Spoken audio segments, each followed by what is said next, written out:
खजाने की खोज। एक गांव में एक रामलाल नाम का एक किसान अपनी पत्नी और 4 लड़कों के साथ रहता था। रामलाल खेतों में मेहनत करके अपने परिवार का पेट पालता था, लेकिन उसके चारों लड़के आलसी थे, जो गांव में वैसे ही इधर उधर घूमते रहते थे। एक दिन रामलाल ने अपनी पत्नी से कहा कि अभी तो मैं खेतों में काम कर रहा हूँ, लेकिन मेरे बाद इन लड़कों का क्या होगा? इन्होंने तो कभी मेहनत भी नहीं करी, ये तो कभी खेत में भी नहीं गए। रामलाल की पत्नी ने कहा कि धीरे धीरे ये भी काम करने लगेंगे। समय बीतता गया और रामलाल के लड़के कोई काम नहीं करते थे। एक बार रामलाल बहुत बीमार पड़ गया। वह काफ़ी दिनों तक बीमार ही रहा।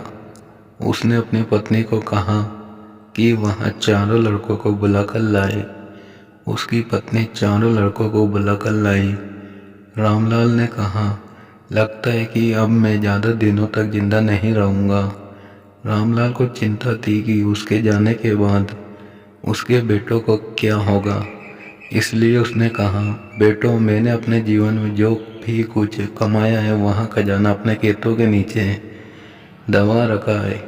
मेरे बाद तुम उसमें से खजाना निकाल कर आपस में बांट लेना। यह बात सुनकर चारों लड़के खुश हो गए। कुछ समय बाद रामलाल की मृत्यु हो गई।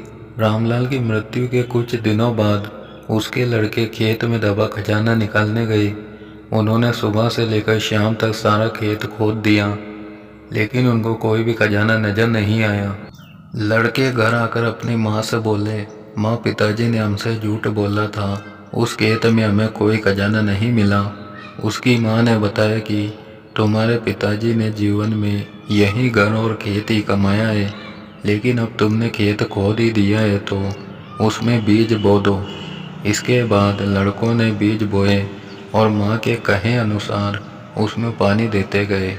कुछ समय बाद फसल पककर तैयार हो गई, जिसको बेचकर लड़कों को अच्छा मुनाफा हुआ, जिसे लेकर वहाँ अपनी माँ के पास पहुँचे। माँ ने कहा कि तुम्हारी मेहनत ही असली खजाना है, यही तुम्हारे पिताजी तुमको समझाना चाहते थे। सीख, हमें आलस को त्याग कर मेहनत करना चाहिए। मेहनत ही इंसान की असली दौलत है। दोस्तों, कहानी पसंद आई हो तो लाइक कर देना और चैनल को भी ज़रूर सब्सक्राइब करना।